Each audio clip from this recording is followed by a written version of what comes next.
ఎండలో మెరిసే పండ్ల మార్కెట్లో రంగురంగుల పండ్లు బుట్టలో విశ్రాంతి తీసుకుంటున్నాయి. కాని త్వరలోనే పదునైన కత్తి కనిపించగానే పండ్లు ఆందోళన చెందాయి. ఆపిల్లు గుసగుసలాడాయి. అయ్యో, మమ్మల్ని ముక్కలుగా కోస్తారు. అరటిపండ్లు వణికాయి. ముక్కలయాక ఎవరూ మమ్మల్ని తినకపోతే?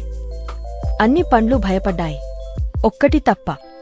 పుచ్చకాయ నవ్వుతూ చెప్పింది, భయపడకండి స్నేహితులారా, మేము ముక్కలయాక మనుషులకు ఆనందం ఇస్తాం. మన తీపి రుచితో పిల్లల ముఖాల్లో చిరునవ్వులు పూస్తాయి అని గుర్తుచేసింది పుచ్చకాయ. చివరికి వ్యాపారి పుచ్చకాయను కోశాడు.